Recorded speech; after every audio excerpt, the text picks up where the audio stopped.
Kalinga Prab aminadong maraming nambabatikos sa kanila. So, ano nga ba ang dahilan?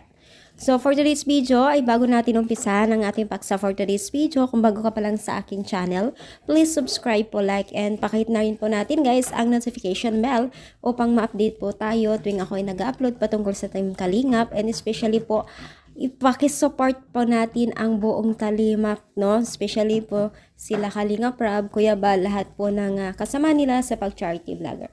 So for today's video nga po ay banggitin or topic po natin ang mga ilan katanungan or na obserbahan po nila Kalinga Prab sa ngayon po, no? So patuloy pa rin po ang pambabatikos, paninira sa Team Kalingap.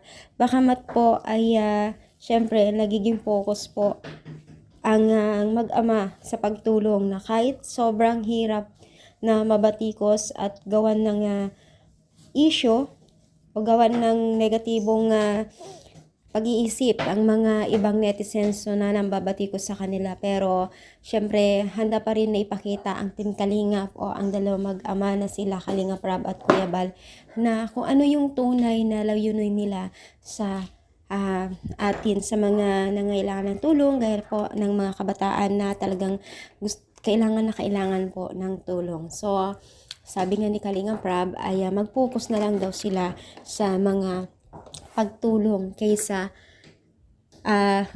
harapin, kaysa patulan o kaysa pansinin ang mga nambabatikos sa kanila. So napakagandang layunin po yun, napakagandang pananaw po yun sa Team Kalingap kay Kalinga Prab, kasi unang-una syempre alam naman natin si Kalinga Prab professional. So pag professional talagang kailangan malawak pang unawa, humble at maganda ang pananalita niya. So, ganun na nga ang nangyayari ngayon kay Kalinga Prab. So, sabi nga niya ay mas pangarap niya talaga makatulong at makaikot dito sa buong Pilipinas para tumulong. So, mas maganda talaga yun na lang ang focus ni Kalinga Prab, no?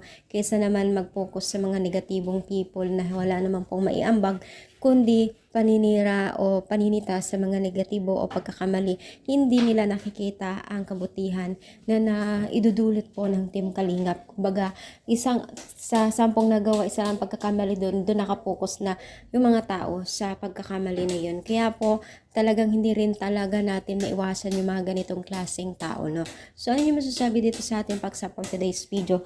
I-comment down at palike na rin po ang ating video, at sana huwag tayong magsawang suporta kay Kalinga Prab at Kuya Bal. Thank you so much guys, and God bless po.